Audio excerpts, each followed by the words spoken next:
Today I get to say something that brings me tremendous happiness.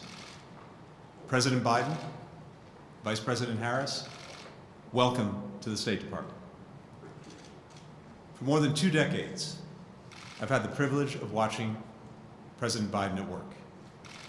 I've seen his commitment to the American people, his expertise in foreign policy, his steadfast belief in diplomacy, and his rock-solid support for our diplomats and development experts.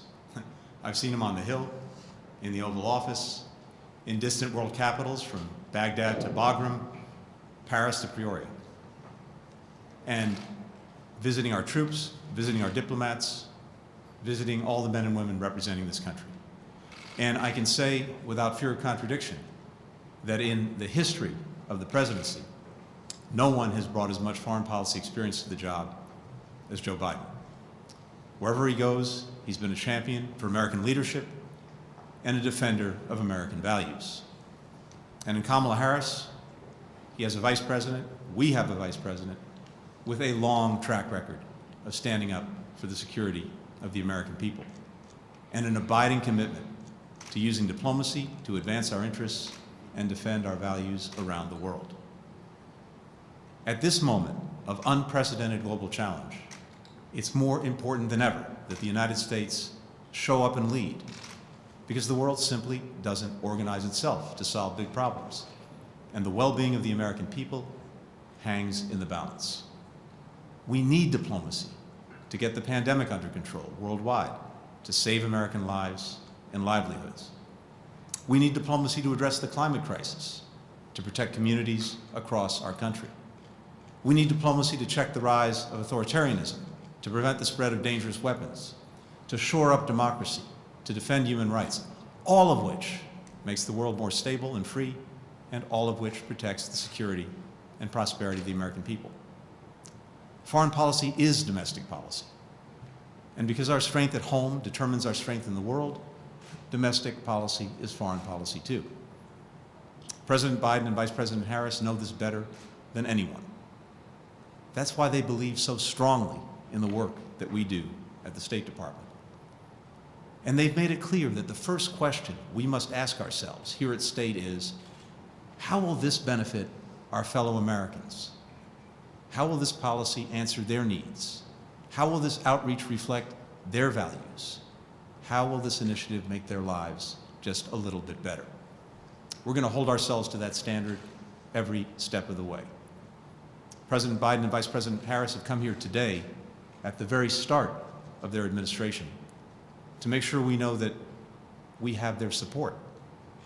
And that means a great deal to all of the men and women of the State Department. We will do our best, Mr. President, Madam Vice President, to make you proud. And with that, it is my pleasure to introduce the President of the United States, Joe Biden.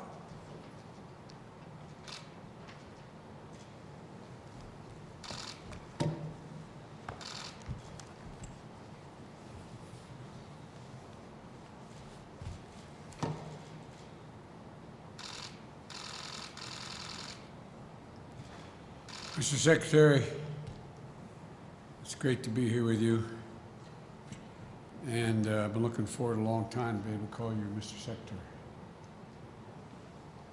Good afternoon, everyone.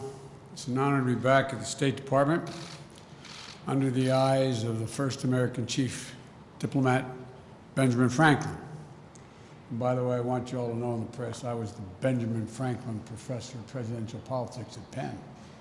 And I thought they did that because I was as old as he was, but I guess not. Anyway, all kidding aside, it's great to be here and stand alongside our most recent senior diplomat, Secretary Tony Blinken. Mr. Secretary, thank you for welcoming us today. We've worked together for over 20 years. Your diplomatic skills are respected equally by your friends and our competitors around the world. And they know when you speak for me. And so is the message I want the world to hear today. America is back. America is back. Diplomacy is back at the center of our foreign policy. As I said in my inaugural address, We will repair our alliances and engage with the world once again, not to meet yesterday's challenges, but today's and tomorrow's. American leadership must meet this new moment of advancing authoritarianism, including the growing ambitions of China to rival the United States and the determination of Russia to damage and disrupt our democracy. We must meet the new moment, accelerating global challenges, from the pandemic to the climate crisis to nuclear proliferation, challenging the will only to be solved by nations working together and in common. We can't do it alone. We must start with diplomacy, rooted in America's most cherished democratic values, defending freedom, championing opportunity, upholding universal rights, respecting the rule of law, and treating every person with dignity. That's the grounding wire of our global policy, our global power. That's our inexhaustible source of strength. That's America's abiding advantage. Though many of these values have come under intense pressure in recent years, even pushed to the brink in the last few weeks, the American people are going to emerge from this moment stronger, more determined, and better equipped to unite the world in fighting to defend democracy, because we have fought for it ourselves. Over the past few days, we've been in close cooperation with our allies and partners to bring together the international community to address the military coup in Burma. I've also been in touch with Leader McConnell to discuss our shared concerns about the situation in Burma, and we are united in our resolve. There can be no doubt, in a democracy, force should never seek to overrule the will of the people or attempt to erase the outcome of a credible election. The Burmese military should relinquish power they have seized, release the advocates and activists and officials they have detained, lift the restrictions on telecommunications, and refrain from violence. As I said earlier this week, we will work with our partners to support restoration of democracy and the rule of law and impose consequences on those responsible.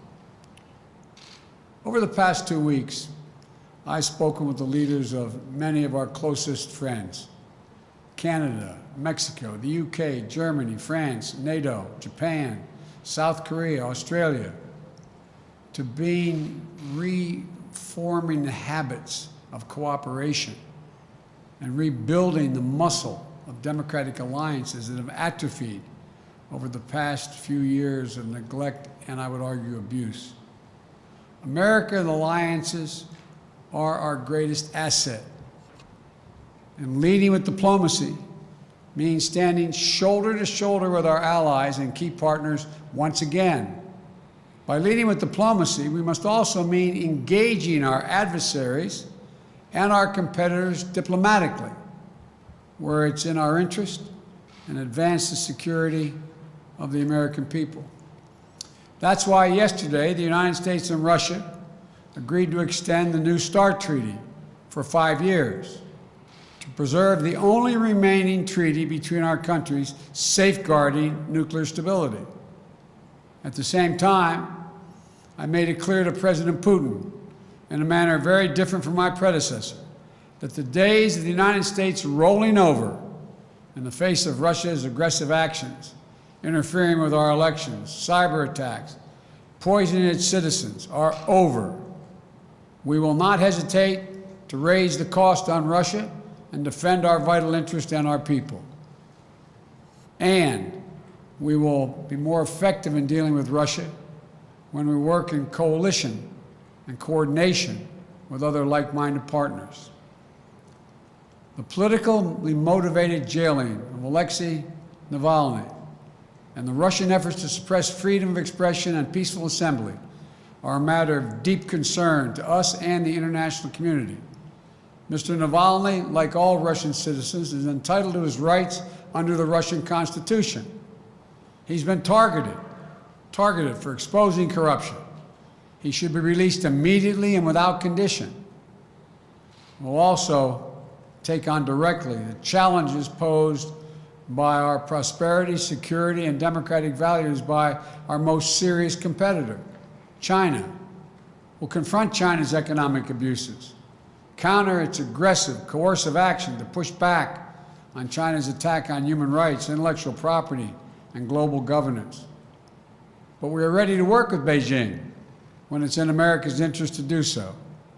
We will compete from a position of strength by building back better at home, working with our allies and partners, renewing our role in international institutions, and reclaiming our credibility and moral authority, much of which has been lost.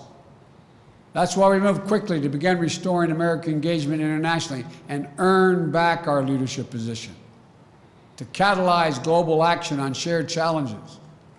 On day one, I signed the paperwork to rejoin the Paris Climate Agreement.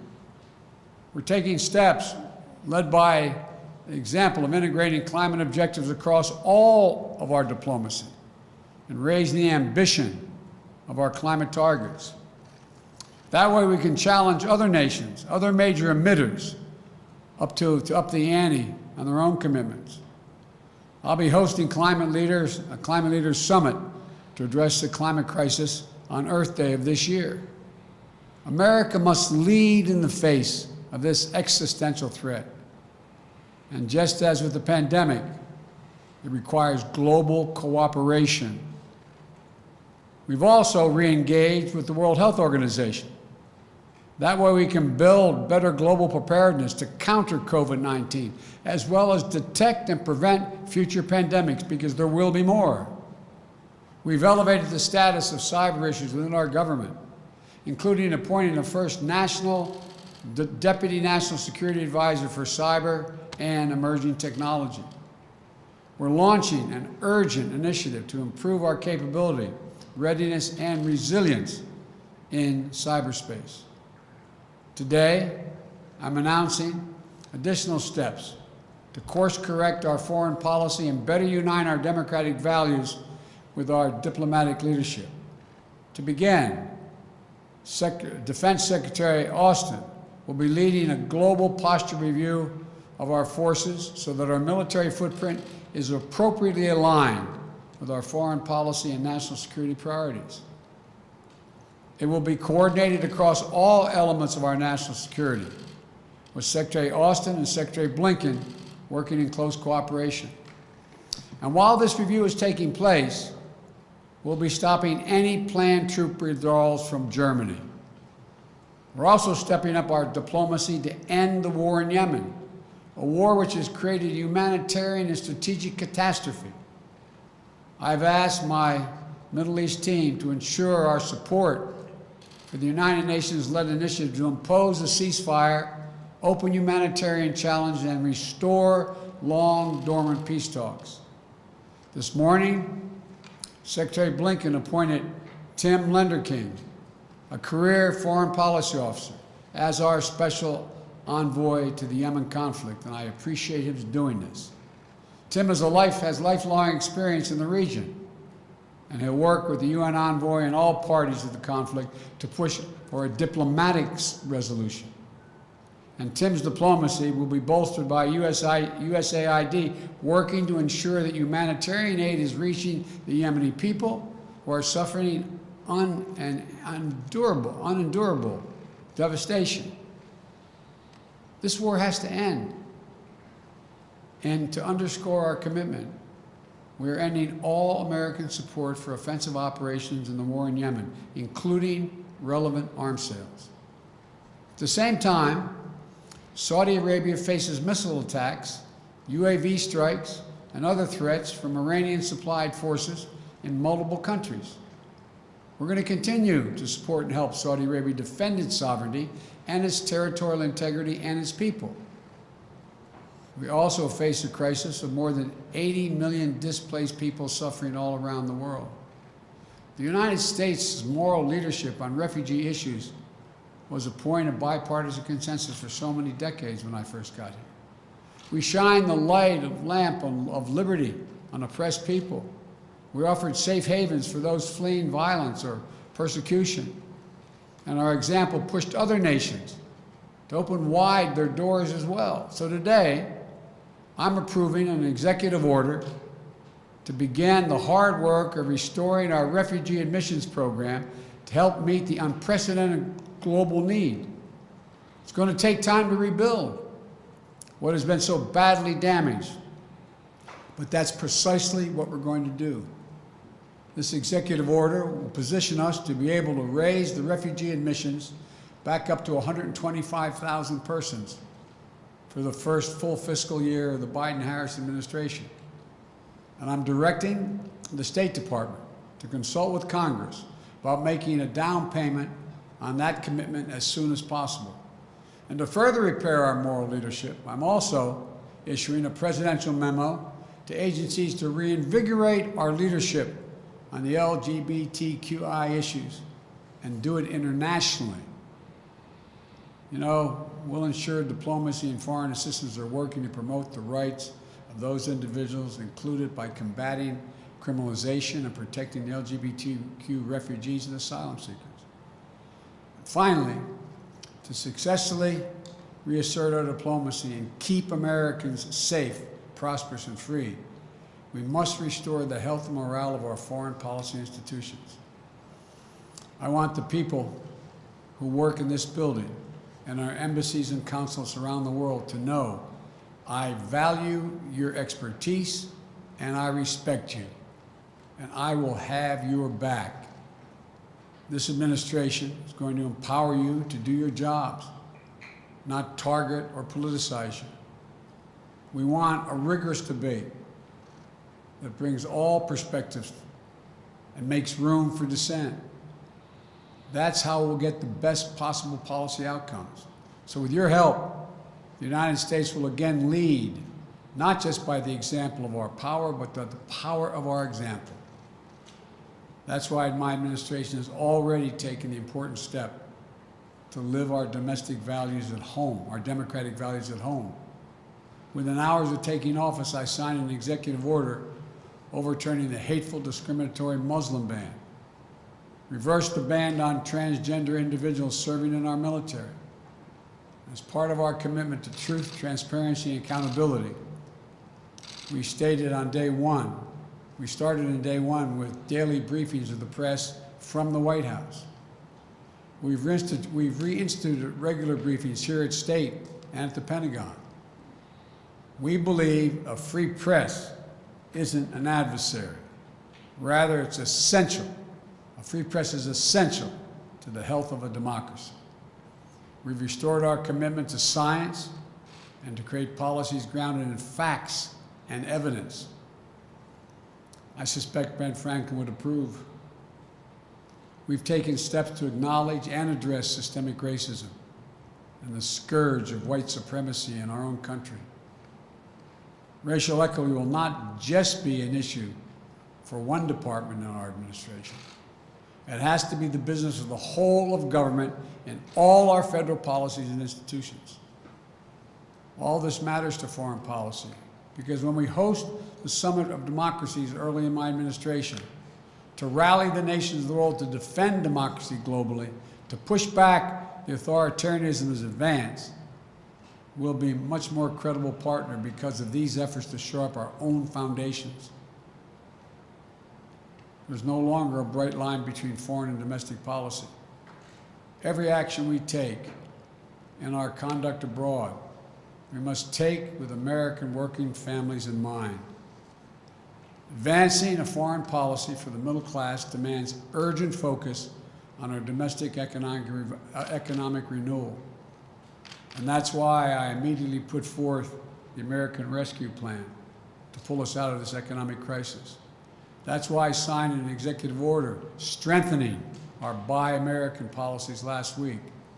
And it's also why I work with Congress to make far-reaching investments in research and development of transformative technologies. These investments are going to create jobs, maintain America's competitive edge globally, and ensure all Americans share in the dividends. If we invest in ourselves and our people, if we fight to ensure that American businesses are positioned to compete and win on the global stage. If the rules of international trade aren't stacked against us, if our workers and intellectual property are protected, then there's no country on earth, not China or any other country on earth, that can match us. Investing in our diplomacy isn't something we do just because it's the right thing to do for the world. We do it in order to live in peace, security, and prosperity. We do it because it's in our own naked self-interest. When we strengthen our alliances, we amplify our power, as well as our ability to disrupt threats before they can reach our shores. When we invest in economic development of countries, we create new markets for our products and reduce the likelihood of instability, violence, and mass migrations. When we strengthen health systems in far regions of the world, we reduce the risk of future pandemics that could threaten our people and our economy. When we defend equal rights of people the world over, of women and girls, LGBTQ individuals, indigenous communities, and people with disabilities, the people of every ethnic background and religion, we also ensure that those rights are protected for our own children here in America. America cannot afford to be absent any longer on the world stage. I come today to the State Department, an agency as old and as storied as the nation itself, because diplomacy has always been essential to how America writes its own destiny. For the diplomacy of Ben Franklin helped assure the success of our revolution. The vision of the Marshall Plan helped prevent the world from foundering on the wreckage of war. And the passions of Eleanor Roosevelt declared the audacious idea of universal rights that belong to all. The leadership of diplomats of every stripe doing the daily work of engagement created the very idea of a free and interconnected world. We are a country that does big things. American diplomacy makes it happen. And our administration is ready to take up the mantle and lead once again. Thank you all. May God bless you and protect our troops, our diplomats, and our development experts, and all Americans serving in harm's way. Going this way. Thank you all.